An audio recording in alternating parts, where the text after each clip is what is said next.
Señal directa.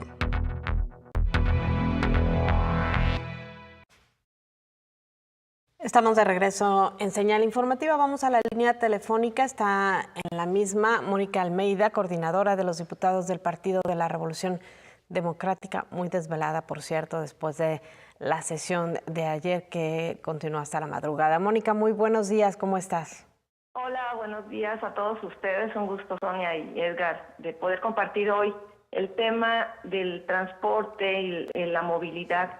Queremos compartir todas las acciones que la fracción del PRD hemos venido desarrollando para ir generando todas las alternativas que de verdad nos permitan tener este derecho a la movilidad y a un transporte digno. Tenemos que entender que la movilidad se refiere a libre desplazamiento en condiciones óptimas en relación entre el medio ambiente, el espacio público, la infraestructura, y cuyo cumplimiento tiene como finalidad principal que las personas alcancen diversas formas y modalidades que le den valor a su vida. Es entonces la movilidad uno de los derechos contemplados en el mínimo vital, indispensable para que todos podamos desarrollar nuestros proyectos de vida. En los últimos años se ha ido perdiendo, al contrario, quizá ya la esperanza de tener un transporte público que permita desplazar adecuadamente a personas de la tercera edad, madres con sus hijos, personas con ciertas discapacidades. En el interior del estado no podemos ni siquiera imaginar el esfuerzo que los jóvenes hacen caminando brechas y reservando de 2 a 4 horas al día para poder llegar a sus centros de estudio o a sus espacios laborales. Esto lo vemos cotidianamente y lo sufrimos. Incluso aún, y ya lo sabemos, que este derecho está garantizado en la propia Constitución política del Estado, la propia del Estado de Jalisco, la propia, a nivel federal. Está expresado en distintos tratados internacionales como la Declaración Universal de Derechos Humanos, el Pacto Internacional de los Derechos Civiles y Políticos, ambos de la ONU, o la Convención Interamericana sobre la Protección de los Derechos Humanos de las Personas Mayores de la OEA. Ahora lo que resta es ir definiendo mecanismos más finos para que la sociedad, para que el Estado pueda describir cuál debería ser el sistema de transporte que requerimos bajo estos parámetros establecidos en los marcos jurídicos. Sin embargo, hoy no tenemos un método, un sistema que a través de la descripción de indicadores específicos podríamos, la sociedad, identificar qué queremos, qué esperamos, qué estamos pagando para este servicio.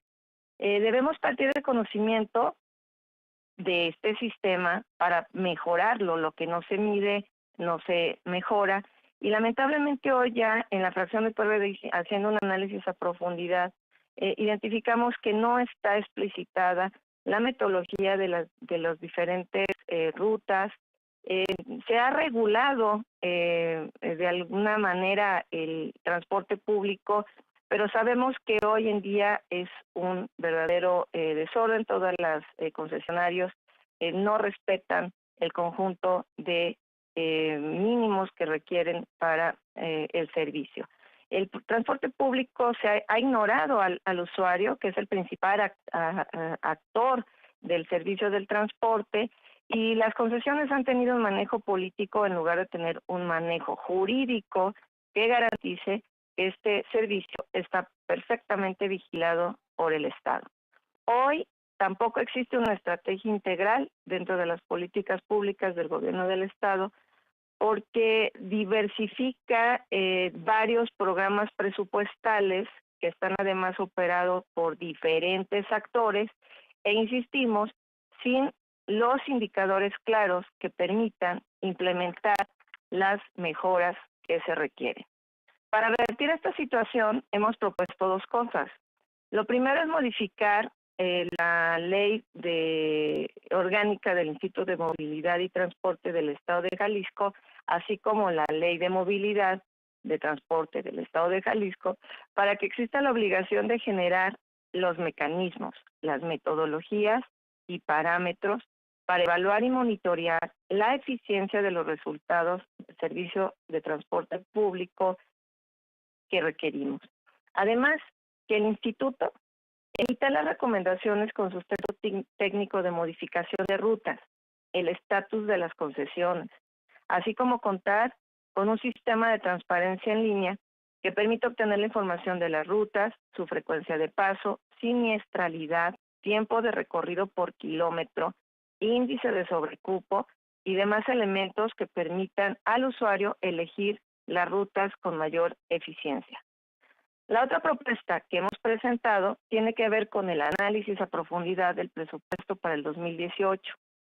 Hoy no existe un programa único que contenga acciones específicas para el mejoramiento y la cobertura a este servicio. Al contrario, existen 6 programas que de manera parcial inciden en algunas de las acciones para el transporte público, entre los cuales podemos rescatar que el programa del sistema de tren eléctrico urbano sí tiene consistencia en sus matrices de indicadores, seguido por el sistema de bicicletas públicas Mi Bici, que lamentablemente a 3 años de su creación sigue sin estar totalmente consolidado.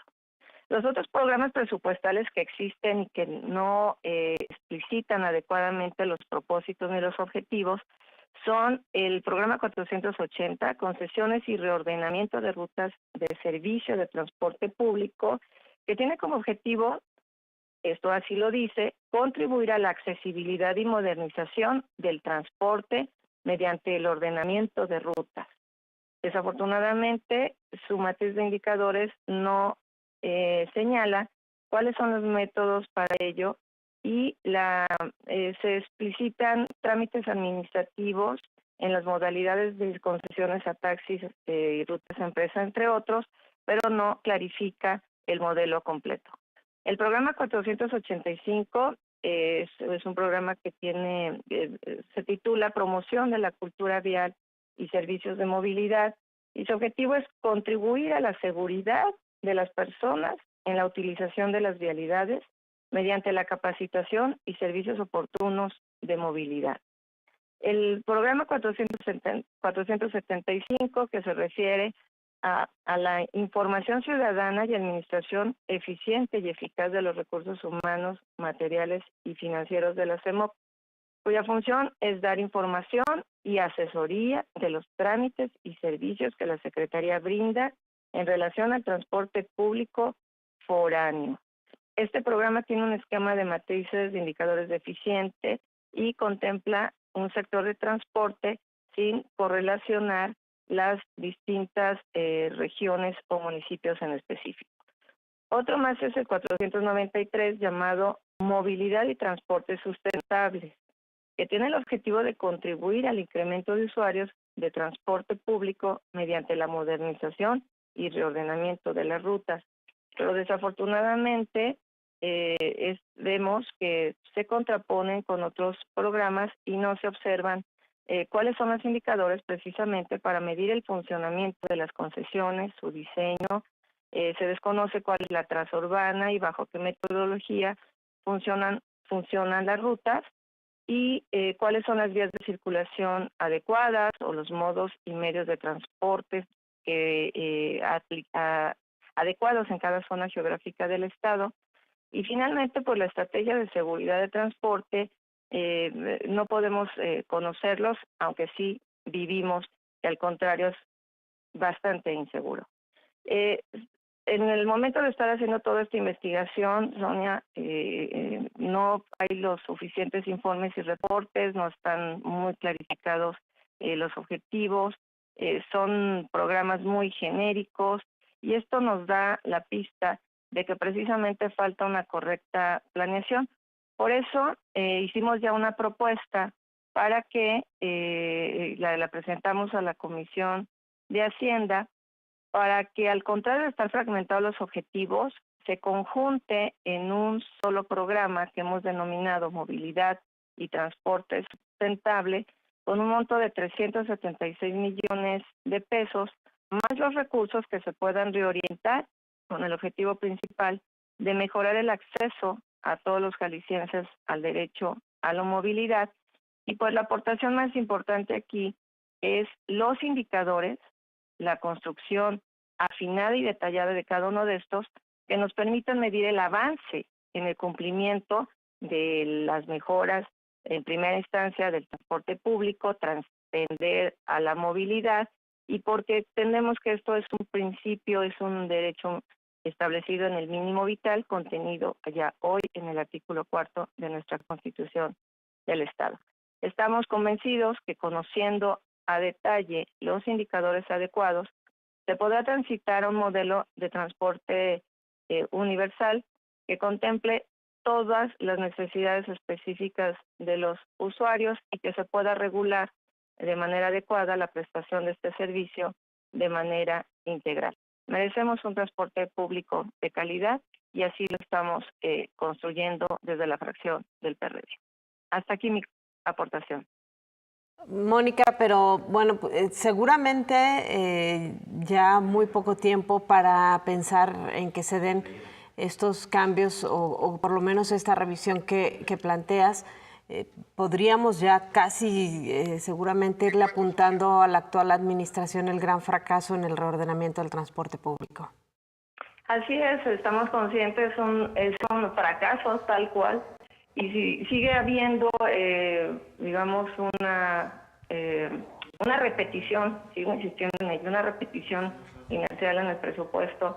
Hemos estado revisando punto por punto y estamos derivando mayores estudios a profundidad, de tal magnitud que hoy ya tenemos, Sonia, una propuesta muy concreta de una matriz de indicadores que expresa más de 150 elementos.